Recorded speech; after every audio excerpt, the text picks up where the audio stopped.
Bonjour, bonjour à tous. Bonjour et bienvenue à ce sommet virtuel de la jeunesse, ce sommet virtuel de la jeunesse africaine. Nous sommes très heureux, nous sommes vraiment contents de vous avoir avec nous. Vous êtes nombreux, vous êtes connectés de partout dans le monde. Nous sommes des milliers en ligne et je suis avec notre très cher ami que je vais vous présenter. C'est la première pépite, c'est la première étoile qui va briller aujourd'hui dans le ciel de ce sommet virtuel de la jeunesse. Bienvenue à ce grand rendez-vous de la jeunesse africaine. Ces 12 sessions qui sont préparées pour vous, des milliers de jeunes inscrits de partout, de tous les pays, du Rwanda, du Burundi, du Bénin, du Togo, du Cameroun, du Tchad. Il y en a qui sont au Canada, il y en a qui sont en France. C'est juste excellent, c'est juste formidable. Nous parlerons de vision, de confiance en soi, d'optimisme, de plans, de buts, de stratégie, de développement de produits, de conscience, de bien-être, d'entrepreneuriat, et j'en passe. Parce que oui, nous avons compris que la jeunesse est la fleur de toute une nation, et c'est dans la fleur qu'il faut préparer les fruits. C'est dans la fleur qu'il faut préparer l'avenir. Et nous sommes l'avenir, chers amis, et nous sommes heureux de vous avoir avec nous pour ce rendez-vous important. Je reçois pour vous ce matin un ami, un frère, un jeune Africain, un battant. C'est le président directeur général d'une société, d'une structure qu'on appelle Technisarl, une entreprise spécialisée dans les systèmes informatiques, la télécommunication et les systèmes de sécurité. Et lorsqu'il s'agit de donner du sens aux actions, ce monsieur applique toutes les techniques du développement personnel pour contribuer à faire évoluer les individus et les jeunes leaders. Il est passionné par le changement positif et il parcourt les établissements d'enseignement supérieur, tenez-vous bien, pour aider les jeunes à relever le défi du chômage à travers l'approche qu'il a développée grâce à son organisation Junior Enterprise Cameroun, la JICAM.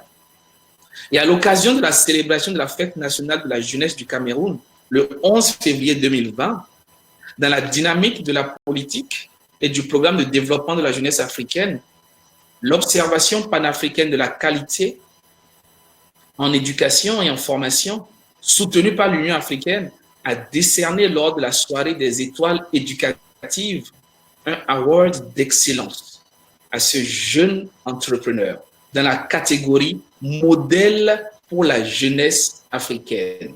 Chers amis, chers jeunes, ensemble, nous sommes heureux d'accueillir à ce sommet virtuel de la jeunesse Arnaud Cigano, qui est mon premier invité et avec lequel nous allons parler du thème le pouvoir de l'optimisme et de l'initiative.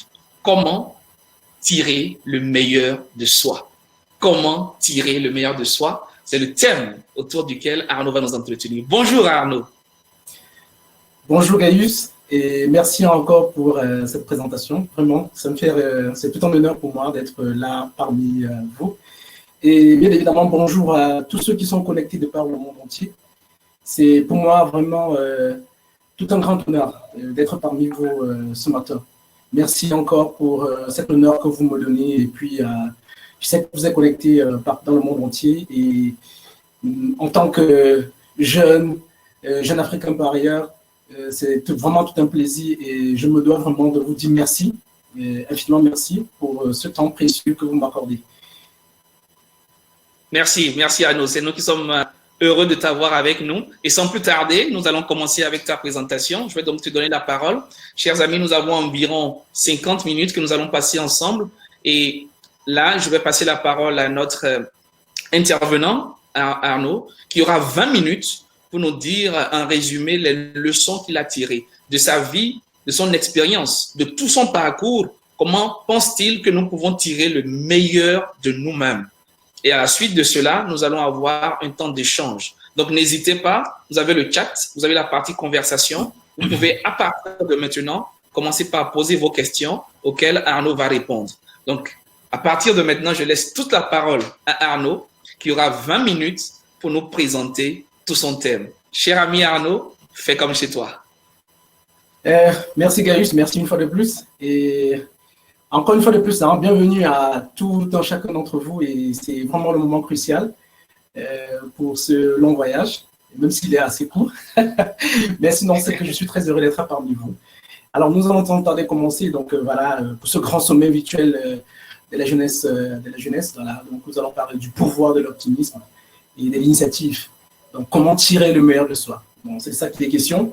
Et donc, tout au long de nos échanges, nous allons pouvoir travailler sur plein de choses. Mais avant, il y a d'abord quelques questions que j'aimerais que vous puissiez vous poser vous-même, parce que voilà, chacun peut se poser des tas de questions sur ce que c'est que l'optimisme ou bien l'initiative, c'est quoi. Alors, donc, il y a quelques questions là qui sont devant vous. J'espère que vous êtes en train de regarder et de voir ce qui se passe sur l'écran. Alors, donc, il y a des gens qui ne voient que des difficultés et il y a également des gens qui ne voient que des opportunités. Qu'en est-il de vous? Donc, vous voyez, c'est des questions comme ça que vous pouvez vous poser. Donc, je vous laisse regarder ces quelques images. Mais en fait, ces questions sont juste pour vous amener à vous poser des bonnes questions et se dire, OK, est-ce que je suis optimiste ou alors je suis pessimiste pour dire son contraire? Ou alors, est-ce que je suis prêt à passer à l'initiative? C'est ça qui est la question. Donc, pour ce qui concerne... Hein, pour ce qui concerne l'optimisme, voilà, d'accord, voilà. L'objectif, en fait, en réalité, ici, c'est de pouvoir stimuler l'esprit d'entreprise, développer les qualités de l'optimisme.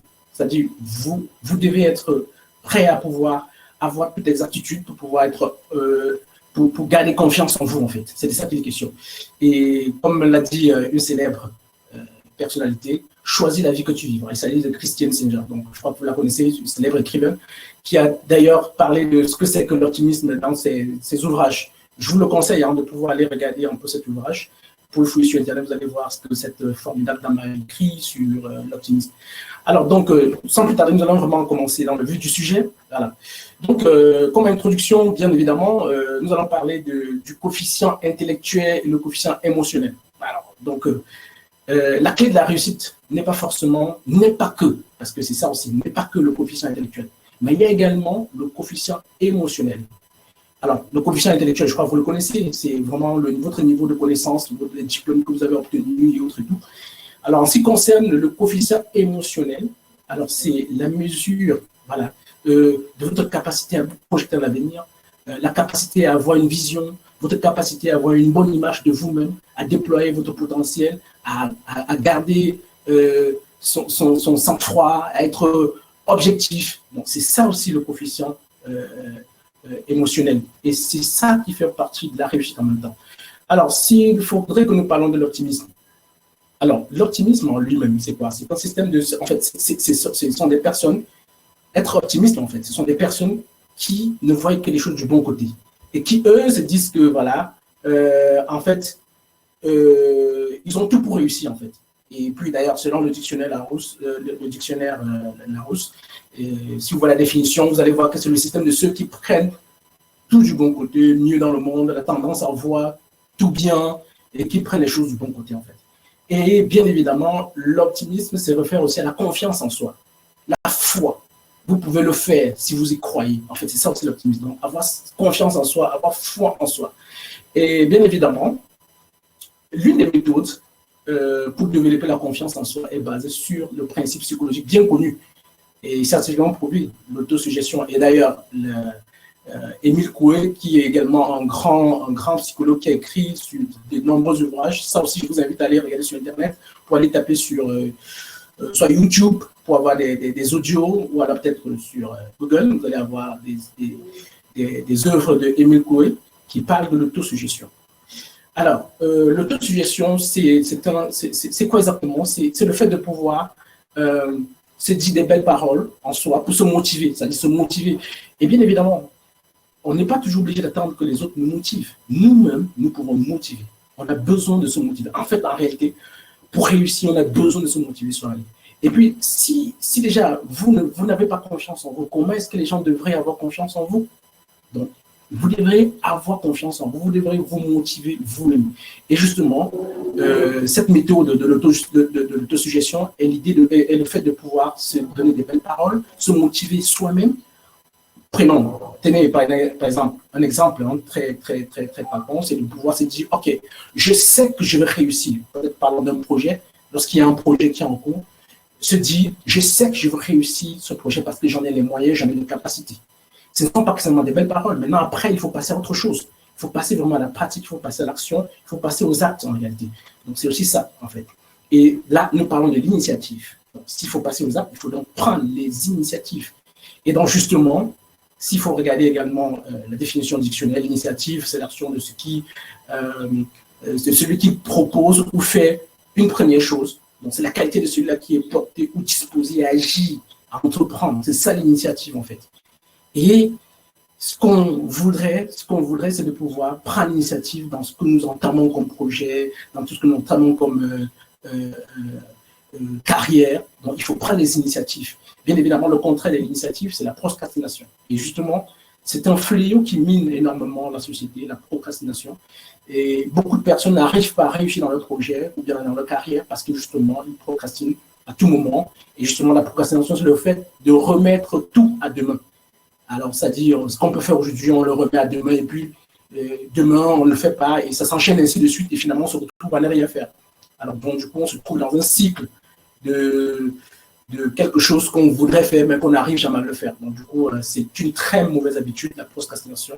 Et donc, du coup, prendre les initiatives vous évite à procrastiner. Donc, ce qui fait que vous devez prendre les initiatives chaque jour, peu importe le temps que ça va prendre, étape à étape. C'est-à-dire, vous faites un peu aujourd'hui, et puis le lendemain, vous le faites. Ça vous permettra de pouvoir atteindre vos objectifs. Et puis, bien évidemment, vous devez avoir un objectif d'abord, un but, et puis un objectif bien clair. Et ça vous permettrait de pouvoir prendre ces initiatives-là en tenant compte du timing et des étapes que vous donnez. Donc, c'est autant de choses que vous devez intégrer. Et bien sûr, bien évidemment, vous avez deux icônes, le sprinter jamaïcain Usain Bolt et puis également l'ancien président américain Barack Obama. Comme tout homme à succès, vous le voyez également sur vos écrans, donc la plupart des hommes à succès dans le monde entier ont su prendre des initiatives, ont fait preuve d'initiative. Ils ont également eu des objectifs bien précis et bien évidemment, le principe, ils ont usé de l'effort, en fait, du moins. Ils ont utilisé le principe de l'effort organisé pour réussir. Ce sont des personnes qui ont confiance en eux-mêmes, ce sont des personnes qui sont optimistes, en fait.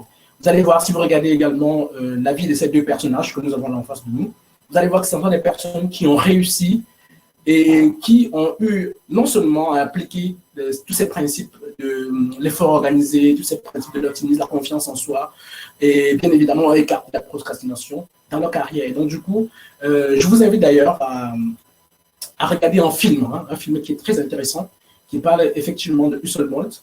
Alors, le film, c'est I Am Bolt. C'est simple, vous avez le lien YouTube pour la voir, il est là devant vous. Mais aussi, vous pouvez aller sur Google ou sur YouTube, vous tapez tout simplement le film I Am Bolt. Vous allez voir ce film, c'est un film très, très, très intéressant.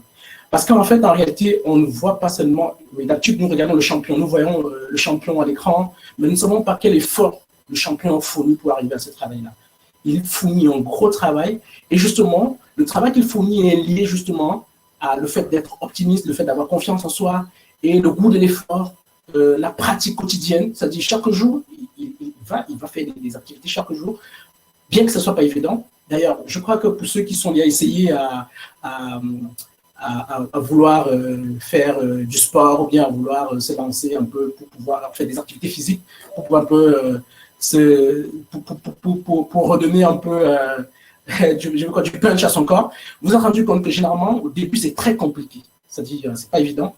Mais au fur et à mesure que vous le faites, si c'est à un rythme régulier, vous vous rendez compte qu'avec le temps, vous arrivez à atteindre vos objectifs. Donc, c'est le même principe. Et dans ce film, justement, on montre comment est-ce que le sprinter, Usain Bolt, a souffert. C'est-à-dire les épreuves par lesquelles il passe, les difficultés par lesquelles il passe également, mais surtout son entraînement qui est tellement difficile. Donc, je vous invite vraiment à regarder ce film. Vous allez voir, il y a pas mal de choses qui sont très intéressantes à l'intérieur.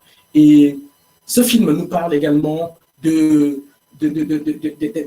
difficultés auxquelles il peut faire face, mais surtout, l'objectif, en fait, l'objectif, c'est de pouvoir pratiquer le goût de l'effort, le service et autres. C'est pour ça que ce film vous permettra de pouvoir mieux canaliser vos pensées et savoir comment est-ce qu'un champion pense en réalité. Alors, donc, quelques leçons clés, voilà quelques leçons clés pour pouvoir arriver à ça, arriver à l'optimisme et à l'initiative. Donc, vous devez avoir un objectif personnel clair et décider, vous devez être déterminé en fait. Vous devez avoir un objectif clair et être déterminé. Et bien évidemment, vous faites une autosuggestion régulièrement en se disant je peux y arriver. Et pas seulement se dire maintenant pratiquer l'effort organisé, c'est-à-dire qu'il faut maintenant passer à l'action, l'initiative, et se dire ok, chaque jour je vais faire un pas en avant par rapport à mes objectifs, je vais faire un pas en avant par rapport au but que je me suis fixé et s'assurer que vous le faites.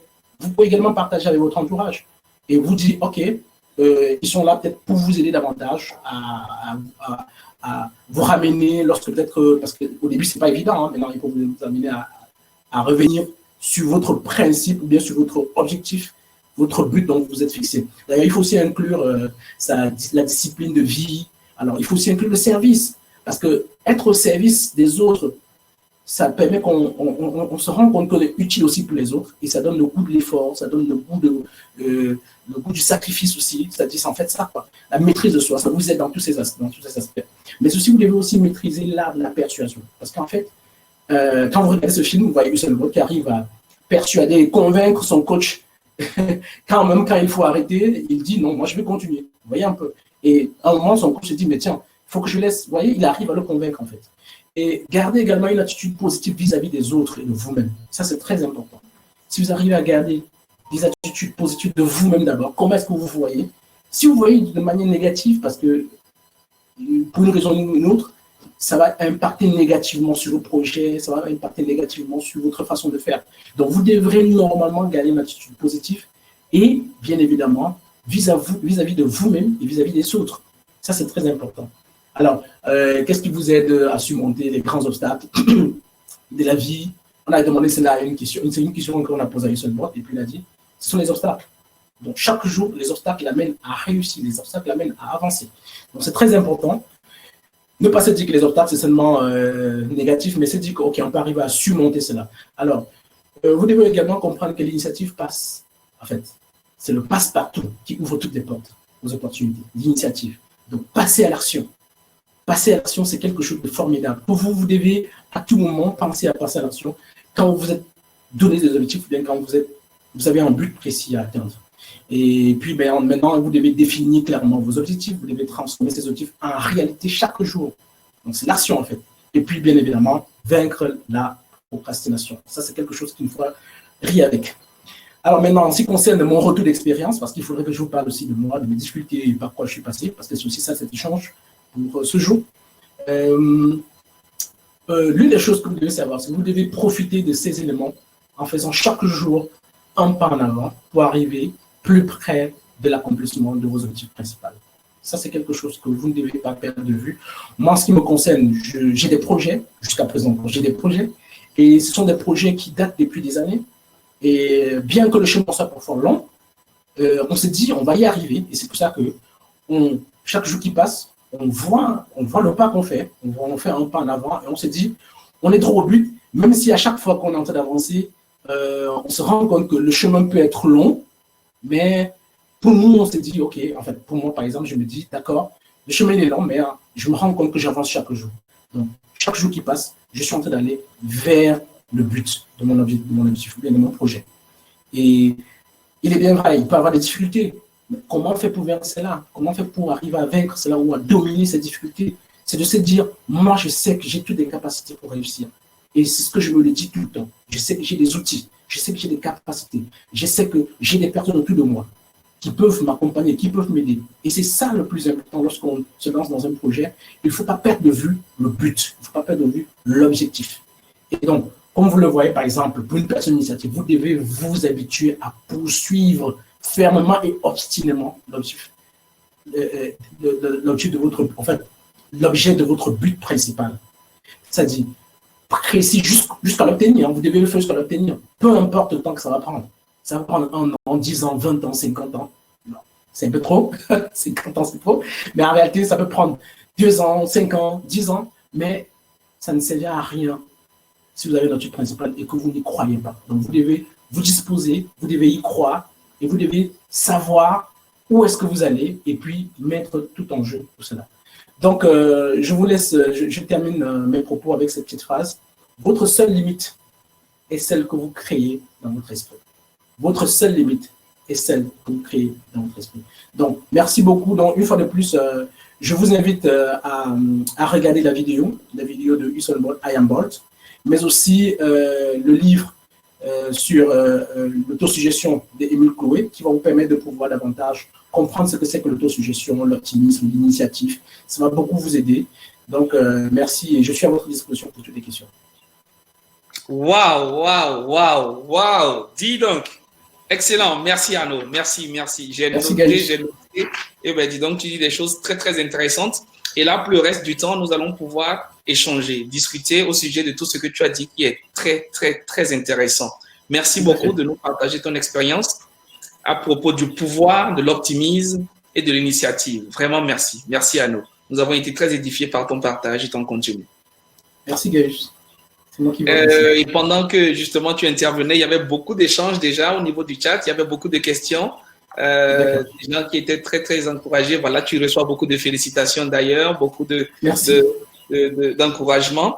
Et je vais partir par ta dernière phrase qui est encore à l'écran, de façon très simple et de façon très précise. Pour nous ici, Arnaud, tu dis que notre limite, votre seule limite, est celle que vous créez dans votre esprit. Qu'est-ce que ça veut dire? Alors, c'est quelque chose, une phrase qui est simple, mais en même temps complexe, mais je vais vous expliquer concrètement. En fait, en réalité, vous savez, lorsqu'on a des pensées négatives, on crée aussi des ondes négatives.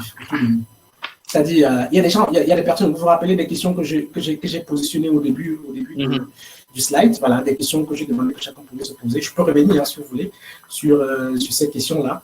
Donc, voilà. Il y a des questions que l'on se pose et puis il y a des personnes qui ont l'esprit, qui ont des pensées négatives. Et cela impacte négativement sur ce qu'ils font ou sur leur projet ou sur leur carrière. Le simple fait de penser négativement, c'est quelque chose qui peut plomber toute une carrière ou qui peut plomber toute une vie. Et c'est pour ça que, voilà, les questions qui étaient là, voilà. Il y a des gens qui ne voient que les difficultés. Par exemple, quelqu'un qui ne voit que les difficultés, comment est-ce qu'il va s'en sortir puisqu'il va les difficultés partout? Là, il s'est créé des limites dans son esprit, en fait. Et par contre, il y a d'autres personnes, il y a des gens qui ne voient que des opportunités. Par contre, celui-là, il ne voit que des opportunités. Même quand, voyez-vous, nous sommes en ce moment une période cruciale, une période, il y a une pandémie qui est en train de bouleverser carrément le monde entier. Mais voyez-vous, il y a des personnes qui sont négatives et qui vont carrément se dire, OK, confinement, je ne peux plus rien faire. Mais par contre, il y a des personnes qui pensent autrement. Et d'ailleurs, voilà, c'est le but même de ce sommet. Vous avez vu, le fait de ne pas pouvoir réunir des personnes sur un seul endroit a fait que des groupes de jeunes se sont dit, nous pouvons faire quelque chose malgré cette pandémie-là. Ça, c'est penser, ça, c'est carrément l'opportunité. C'est-à-dire, avoir une pensée positive. C'est dire, OK, il y a une difficulté en ce moment, mais on peut pallier à cela. Il y a la technologie. Comment ne pas réunir les jeunes? OK, peut-être qu'en le faisant, les gens m'ont dit, je crois que Daniel le disait encore quand il lançait ce projet, certaines personnes lui ont dit, écoute, ça ne va pas être possible. Mais pourtant, le rêve, il est là, il s'est réalisé. Il a été optimiste, il a cru, il a eu confiance en lui, et puis il a également fédéré tous ces jeunes, y compris ceux qui sont en train de nous regarder, y compris nous-mêmes les intervenants, et c'est ça qui fait la beauté de la chose, en fait. Donc, du coup, c'est de créer des limites, on s'est créé des limites parfois dans l'esprit, tout simplement, en pensant négativement, en voyant les choses, en voyant les échecs partout, parce qu'il y a des personnes qui voient les échecs partout, se disent non, avant de commencer quelque chose, se disent non, je ne peux pas réussir. Et pourtant, il a les capacités de le faire. Mais le simple fait de penser positivement amène cette personne à réussir et à porter du fruit. Donc voilà un peu en ce qui concerne l'explication. Excellent, excellent. C'est bien noté, c'est bien noté. Merci beaucoup. J'ai une autre question pour toi, cher Arnaud. Oui. Tu as parlé du principe de l'autosuggestion. Mais comment est-ce qu'on peut arriver à faire de l'autosuggestion, surtout quand on a connu, par exemple, un échec, une déception? On a lancé un projet, on a tenté une initiative, et puis c'est l'échec. Alors, quand j'ai perdu un client, j'ai perdu un marché, mon entreprise est en faillite, ou alors je suis en pleine crise, comment est-ce que je peux surmonter cela et continuer par dire je vais réussir, alors que je viens de connaître un échec cuisant? D'accord. Ok, merci Gaius. Donc déjà pour dire que l'échec, c'est pas une mauvaise chose. Hein. Donc l'échec, ça fait partie de nos vies. Et tout le monde est appelé à avoir des échecs dans un domaine ou l'autre. Donc maintenant, l'idée, c'est de pouvoir se relever, savoir se relever. C'est-à-dire, ce que je veux dire, c'est que lorsqu'on se rend compte qu'on a échoué sur quelque chose, il ne faut pas s'apitoyer sur son sort. C'est le même principe lorsqu'on nous étions étudiants, ou bien lorsqu'on étions au secondaire, il y a une épreuve, on passe un examen et puis on passe très mal l'examen. Mais qu'est-ce qui fait que à la prochaine examen ou bien au prochain examen, on fournit des efforts pour les réussir. C'est tout simplement parce qu'on s'est rendu compte que autour de nous, il y a des personnes qui ont réussi. Pourquoi pas nous? Si j'ai un camarade qui a réussi à surmonter une difficulté ou bien à surmonter certains échecs, ça veut donc dire que moi aussi je peux le faire. C'est le même principe, parce que lorsqu'on était sur les bancs, c'était la même chose. On s'est dit, ok, j'ai eu une mauvaise note cette fois-ci, mais pourquoi mon ami, mon camarade tel a eu une bonne note? Comment il a fait? Il s'est mis au travail, il a pris ses leçons et puis, du coup, il a passé son épreuve. Donc, du coup, la question, c'est qu'on peut se dire, ok, qu'est-ce que moi j'ai pu faire? Qu'est-ce que moi j'ai pu faire pour réussir? Si l'échec vient de moi, alors je dois rectifier, je dois passer à autre chose, et c'est dit, je passe à autre chose et je rectifie. Alors, si l'échec ne vient pas de moi, je me dis, ok, c'était pas ma chance ou bien c'était pas mon moment, et je passe à autre chose en avançant. Bon, l'idée, c'est quoi? C'est de se dire que, ok, on peut regarder également autour de nous, en se disant, ok, j'ai passé des difficultés, j'ai passé des moments difficiles, j'ai échoué sur quelque chose, mais autour de moi, il y a des personnes qui ont réussi. Et autour de moi, il y a des personnes qui ont bravé cela. Comment ils ont fait? Et soit on passe à l'apprentissage, soit on se dit, j'ai fauté quelque part, et puis je peux me relever, et se fait maintenant de l'autosuggestion en se disant, ok, moi, je sais que comme l'autre, je peux réussir parce qu'il est une personne comme moi, il n'a rien de différent, il a des yeux, il a la bouche comme moi, donc du coup, je peux aussi réussir. Alors, en fait, c'est de se poser des petites questions comme ça et c'est de se dire, ok, moi j'ai ces capacités-là et moi je peux le faire, et mettre cela en résolution et se mettre dans la tête une fois, en fait, et se mettre dans la tête qu'on peut le faire, ouais, et avancer. Donc, c'est en fait ça en réalité, et se poser des bonnes questions en fait, et comme je le disais encore tout à l'heure, avoir une pensée positive, avoir des affirmations positives, ne pas voir l'échec tout le temps. L'échec, c'est normal, mais à un certain moment, il faut penser plutôt à la réussite, il faut passer à autre chose. C'est fort, c'est fort. Merci beaucoup. Et d'ailleurs, il y a les amis qui sont d'accord avec toi dans le chat. Il y a Quadio Désiré qui dit que le succès se définit comme N fois le nombre d'échecs. Merci beaucoup. Ça, c'est parfait. Très important. Voilà. Il y a beaucoup de questions sur un terme que tu as abordé, la procrastination. Les amis veulent savoir de manière claire et précise comment ils peuvent en sortir. Parce qu'apparemment, il y en a beaucoup qui sont confrontés à cette question-là. Comment sortir de la procrastination? Comment vaincre réellement cet état de choses? Cet état de choses, effectivement, la procrastination, c'est quelque chose qui est assez complexe et qui mine beaucoup notre société. D'ailleurs, j'encourage tous ceux-là qui sont dans ce cycle de procrastination de pouvoir en sortir. Et je sais que ce n'est pas facile, mais je les encourage. Et justement, comment faire pour sortir de la procrastination? Comme je l'ai dit tout à l'heure, l'idée, c'est de pouvoir faire des petites choses, c'est-à-dire des petites choses, pas des grandes choses. Vous n'êtes pas obligé de faire des grandes choses. Quand vous fixez un objectif, parce que ce qui amène à la procrastination, c'est le fait de se fixer des gros objectifs. Okay. Et après, on a peur de cela et on se dit, est-ce qu'on va y arriver? Alors, ce n'est pas la bonne démarche. La bonne démarche, en toute chose, même si parfois vous savez que vous pouvez arriver à un sommet, autre tout, bon, maintenant, c'est de se fixer des objectifs et puis aller étape à étape. Donc, se créer des petits objectifs. C'est-à-dire, vous avez un très grand objectif, mais après, vous segmentez, vous créez des tout petits objectifs que vous pouvez atteindre facilement. C'est-à-dire, vous dites, OK, aujourd'hui, et même d'ailleurs, généralement, il y a ce qu'on appelle la to-do list. C'est-à-dire, vous faites une petite liste de ce que vous avez à faire, de vos objectifs, une petite to-do list où vous mentionnez ce gros objectif d'abord, et puis après, les autres petits objectifs que vous allez atteindre. Vous dites, OK, en une semaine, j'atteins ceci. Vous allez à votre rythme, et en une semaine, lorsque vous l'avez atteint, vous dites, OK, je passe à l'étape suivante. Après une semaine, vous le faites encore. Ça peut être en termes de jours, ça peut être en termes de mois, selon la grandeur de votre projet, selon ce que vous avez comme objectif à atteindre. Je prenais l'exemple de l'activité physique, par exemple, de ceux qui veulent faire du sport.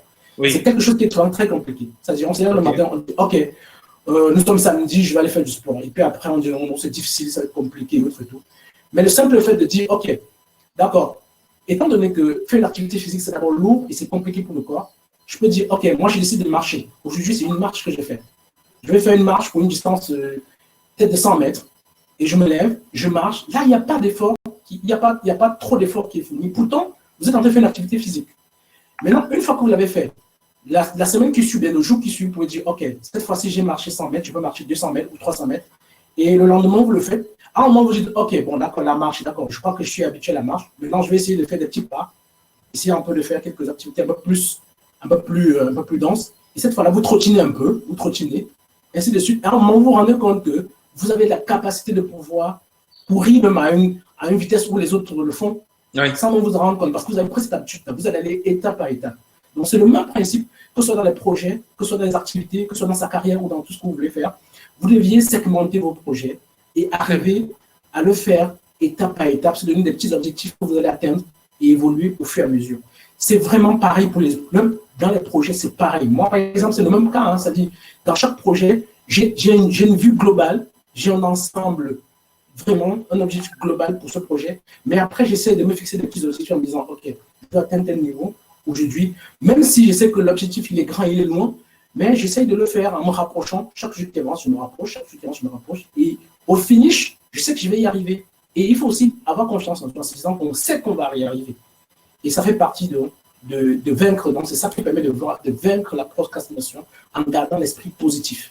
Super, super. Garder l'esprit positif et découper ses projets, commencer par les premières étapes, c'est-à-dire ne plus voir le trop grand, mais voir quelque chose de plus petit, y aller étape par étape. C'est formidable. Parce qu'il y a un grand penseur qui dit que même un voyage de 1000 lieues commence par un premier pas. Merci Arnaud pour cette chose formidable que tu nous partages.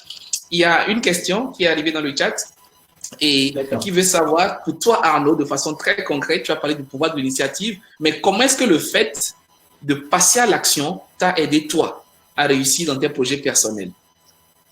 D'accord. Voilà, je vais prendre l'exemple très concret concernant le mouvement dont je suis à la tête au niveau du Cameroun, Junior Entreprise Cameroun. Alors, au départ, c'était un mouvement qui est arrivé et puis, bon, du coup, je n'avais vraiment personne avec qui partager cela. Ça a été très difficile. Mais il a fallu que, tout était encore en idée, hein, tout était encore en idée dans la tête et autres et tout, mais il a fallu que je puisse rencontrer d'abord des jeunes, en discuter avec eux, parler avec eux, et puis arriver à convaincre certains, bien fédérer certains, pour qu'on puisse lancer ce projet. Si par exemple, je n'avais pas pris cette initiative d'aller vers ces jeunes, je ne suis pas sûr que le projet aurait avancé. C'est pareil aussi. Nous avons rencontré des autorités du Cameroun. Si on était resté seulement dans notre coin, à se dire, OK, nous allons juste créer ce mouvement de jeunes et rester dans notre coin, et puis après, on ne va rien faire.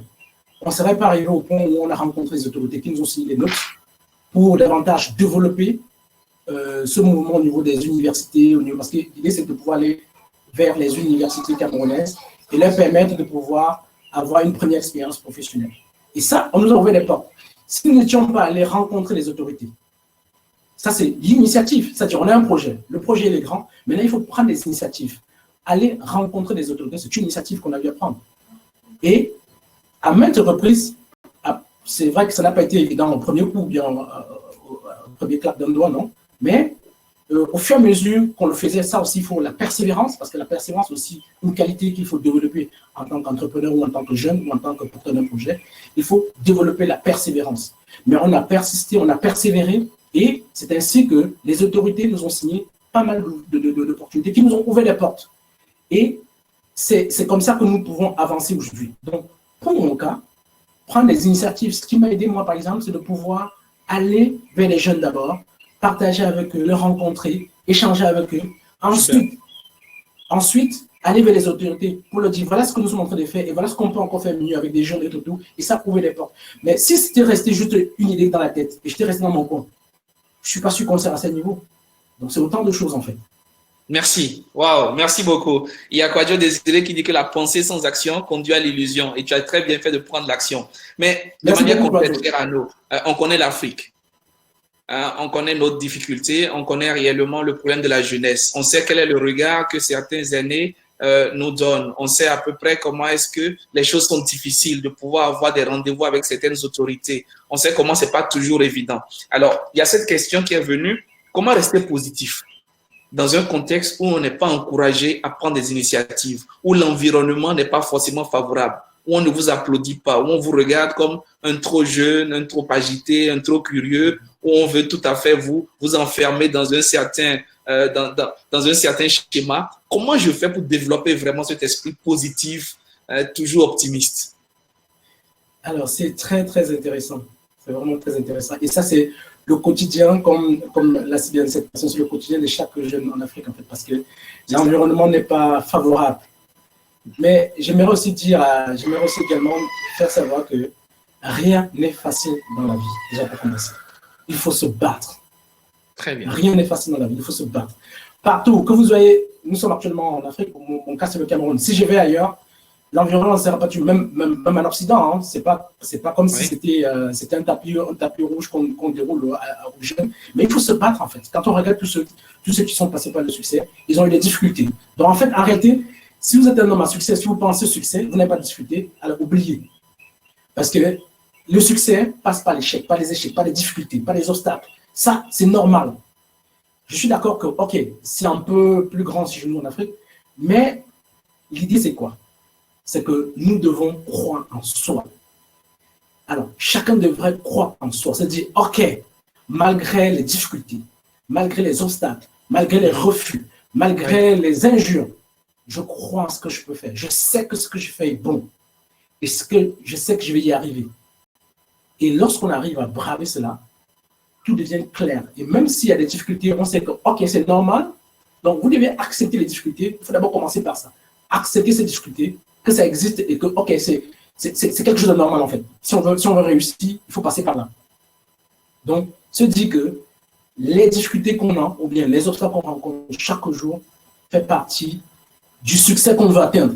Donc, sans ces obstacles-là, on n'aura pas de succès. Donc, il faut maintenant arriver à braver ces obstacles en se disant, ok, j'ai eu 2 refus, 4 refus, j'ai eu des portes qui sont fermées, j'ai eu ci, j'ai eu ça, mais ça ne m'empêche pas de continuer.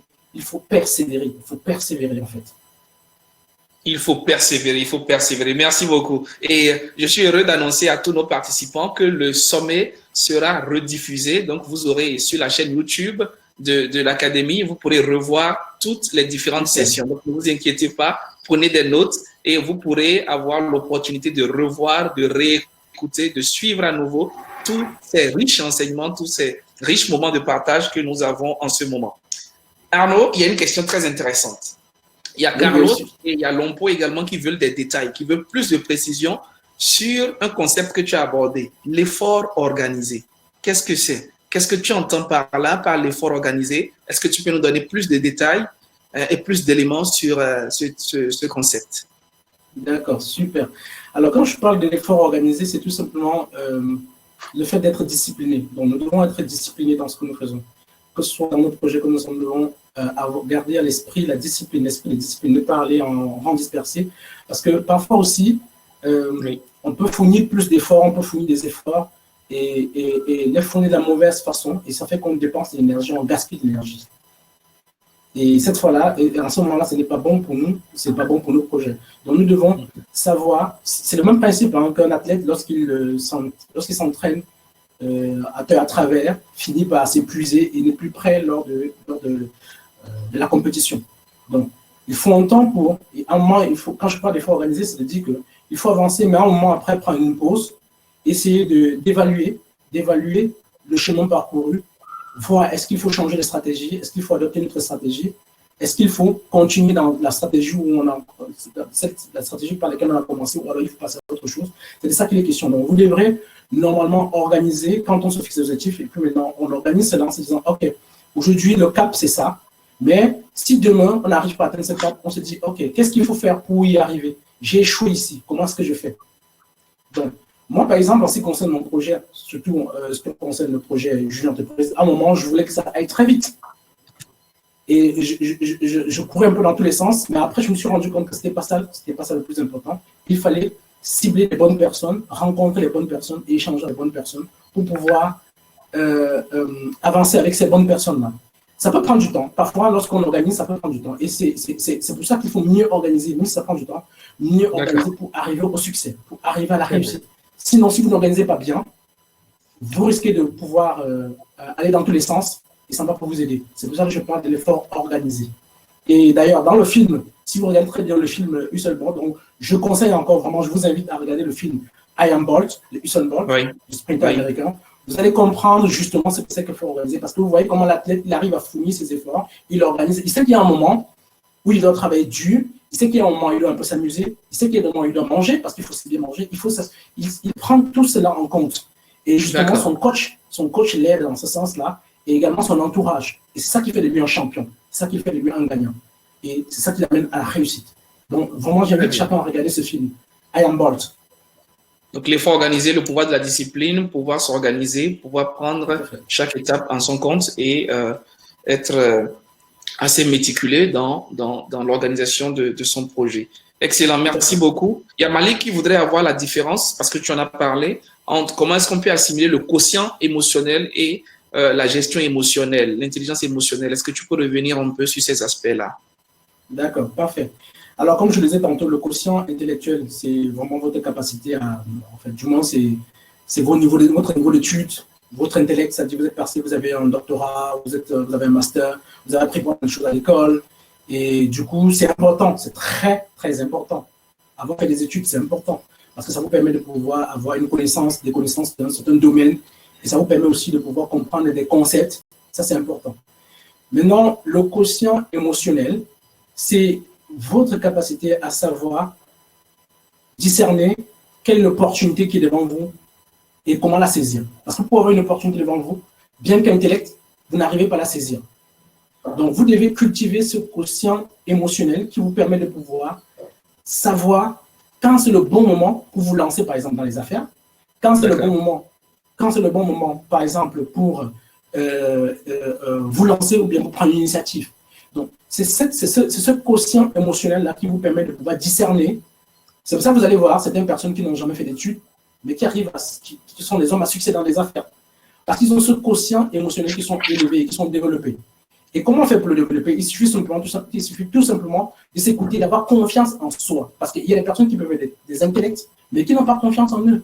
Et ils ne pourront pas faire des grandes choses, ils ne pourront pas faire des choses pour impacter, ils ne pourront pas réussir dans pas mal de choses. Mais par contre, si vous avez confiance, et bien évidemment, il y a des personnes qui ont un quotient intellectuel élevé et qui arrivent aussi à développer un quotient émotionnel correct. Et ça fait des hommes qui ont ce potentiel-là. Ils sont intelligents, ils sont intellectuels, mais aussi ils ont ce quotient émotionnel qui leur permet de pouvoir savoir quand est-ce qu'il faut prendre une décision, quand est-ce qu'il faut se lancer, quand est-ce qu'il faut saisir une opportunité, quand est-ce qu'il faut faire telle ou telle chose et en tirer profit, en fait. Très bien. C'est dans ça, en fait, en réalité, la différence entre le quotient intellectuel et le quotient émotionnel. Donc, nous devons avoir les deux. Au meilleur des cas, nous devons avoir les deux. Mais plus mettre l'accent aussi, mettre vraiment aussi l'accent sur le quotient émotionnel, parce que c'est ce qui nous guide dans la vie de tous les jours aussi. Et c'est ce qui nous permet de pouvoir saisir des opportunités lorsqu'on en a l'occasion. Formidable, formidable, excellent. Merci les amis, continuez par mettre vos questions, mettez vos réactions.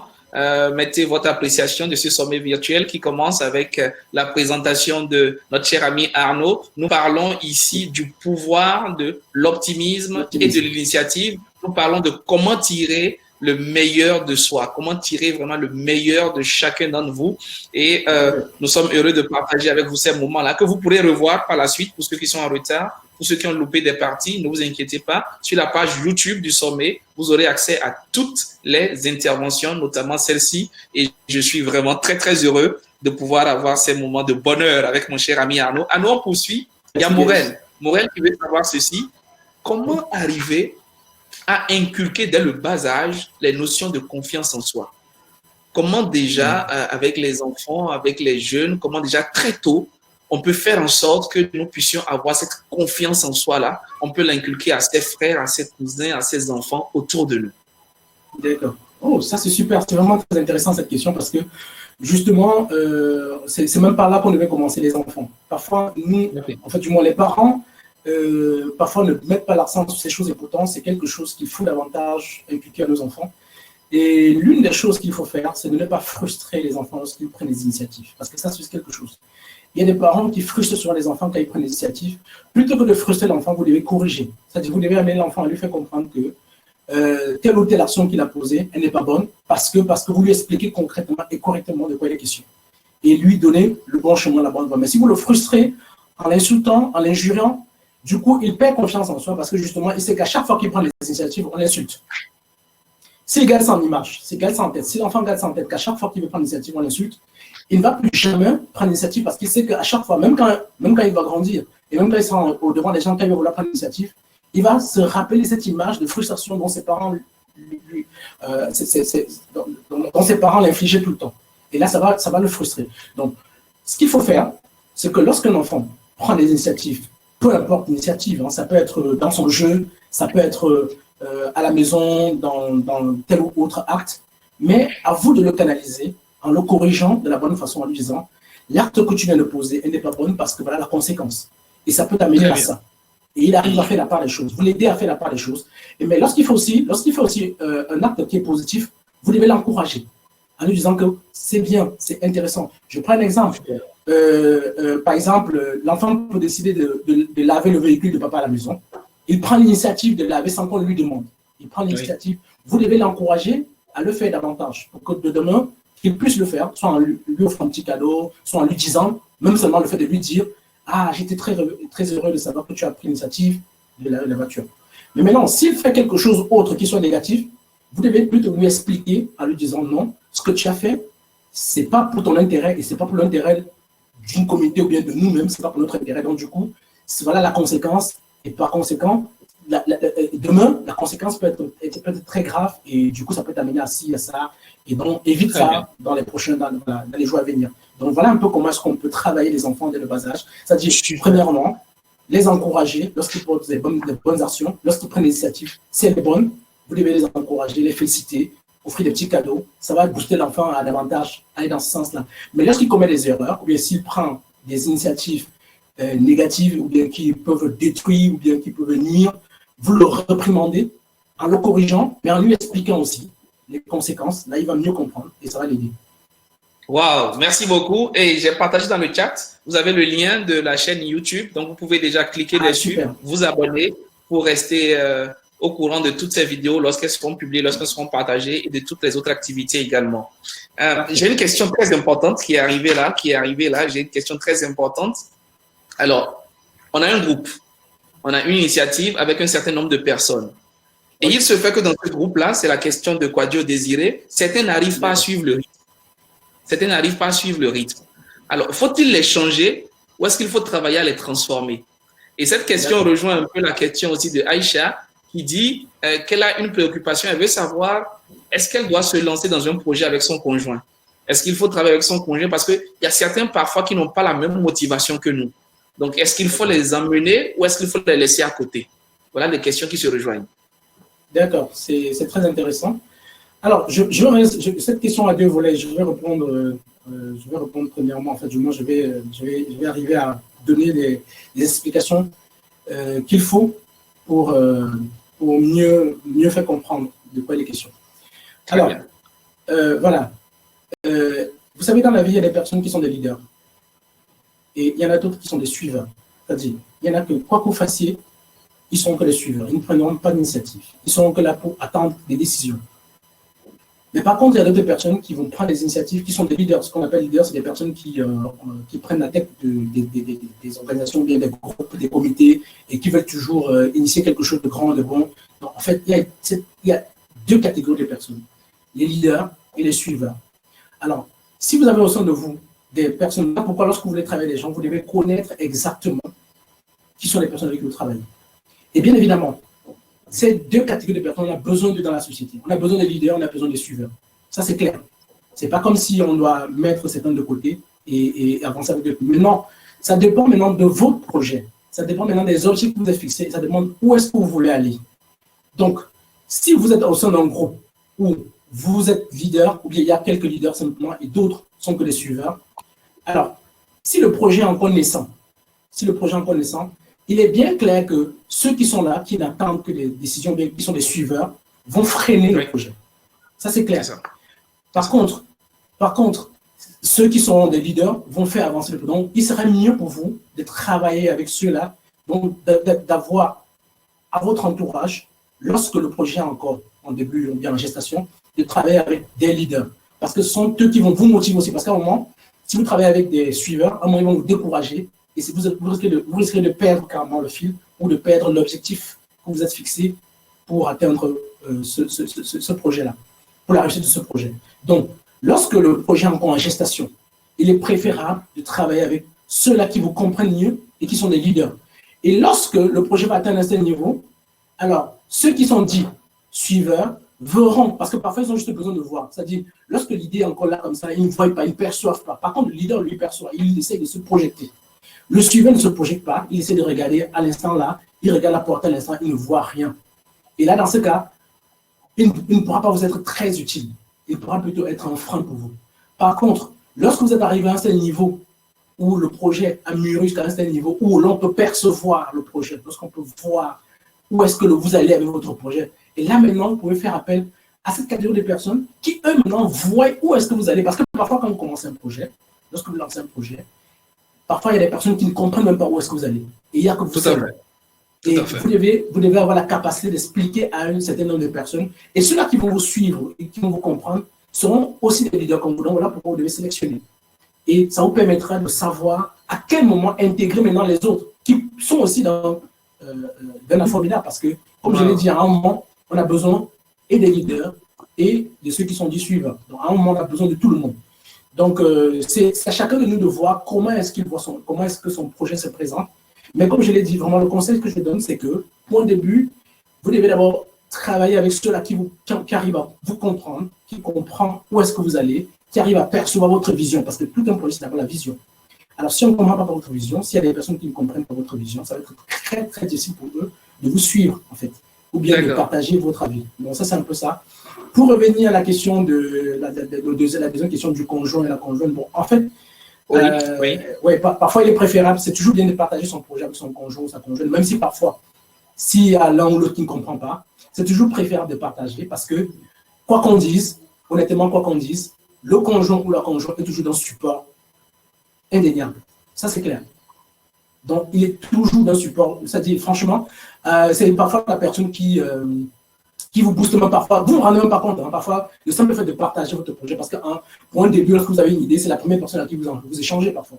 Parce que vous êtes ensemble tout le temps. Maintenant, lorsque vous partez votre projet, ça vous aide à vous bousculer, ça vous aide. Et parfois, des idées peuvent venir comme ça naïvement. Hein, c'est-à-dire, le conjoint ou la conjointe vous donne une idée comme ça et puis ça vous aide. Donc, franchement, c'est quelque chose qu'il faut faire. Il faut toujours partager. Maintenant, après, il peut arriver que le conjoint ou la conjointe ne soit pas à la hauteur parce que forcément, n'ayant pas bien perçu le projet. Alors, dans ce cas, vous pouvez donc faire appel à d'autres personnes ou vous avancer, mais tout en tenant compte, en tenant informé davantage le conjoint ou la conjointe de l'évolution du projet.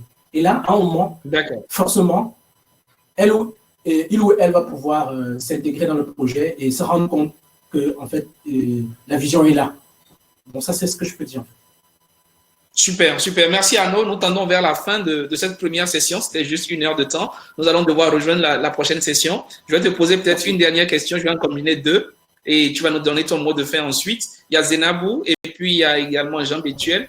Zenabou demande comment ne pas faire attention à la négativité autour de nous. C'est-à-dire qu'il y a des gens qui ne croient pas en vous et à la limite, c'est comme s'ils voulaient vous plonger, vous enfoncer, s'ils voulaient vous voir échouer.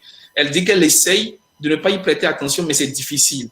Donc, comment est-ce qu'on peut réellement faire fi de toutes les ondes négatives qu'il peut y avoir autour de soi?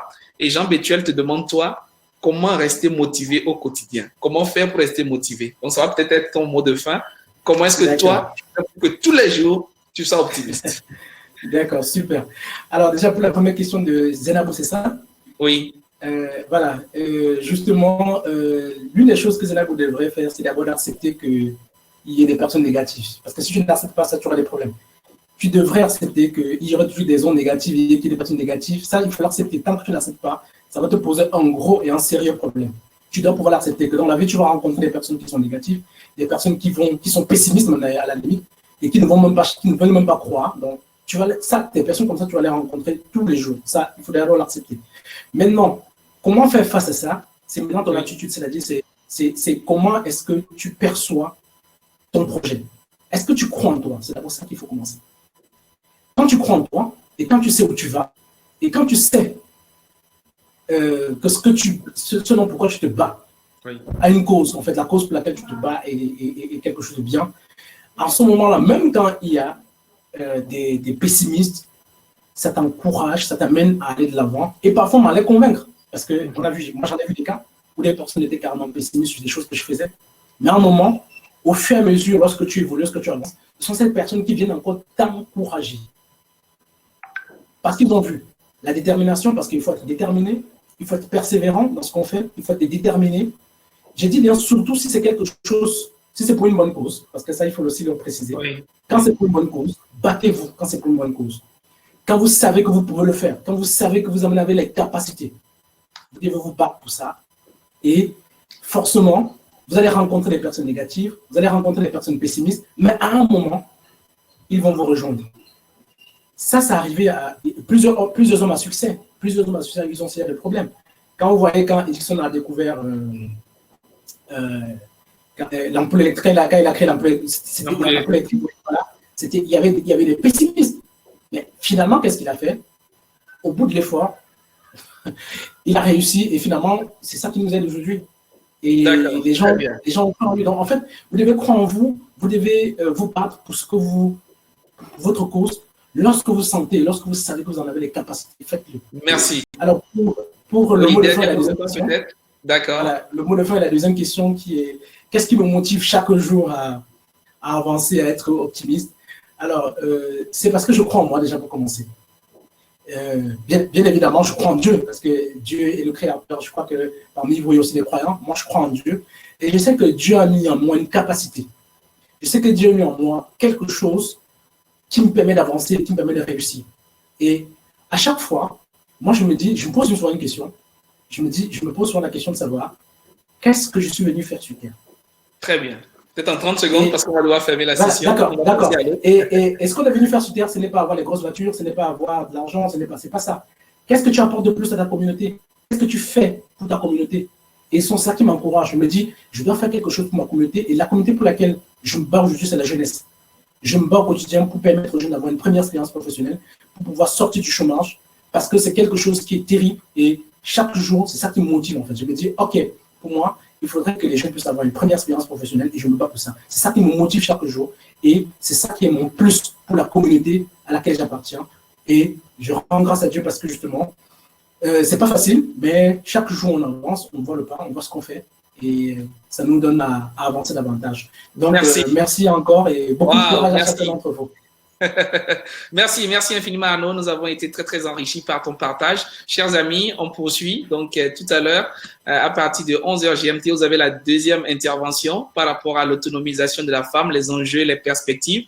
Donc on reste calé, on reste câblé et cet échange que nous avons eu avec Arnaud, vous pourrez le réécouter sur notre page YouTube. Donc là, vous avez le lien qui est encore partagé. Cliquez dessus, abonnez-vous à la page et restez connectés. Arnaud, merci beaucoup. Merci pour ce riche échange. Merci beaucoup, Gaius. Merci à tout le monde. Merci bien. Que Dieu vous bénisse. Très bonne nuit. Portez-vous bien. À tous. Protégez-vous. Merci les amis. Ciao, ciao. Merci bien. Ciao. Bye bye. Merci encore. Bye. Merci à tous.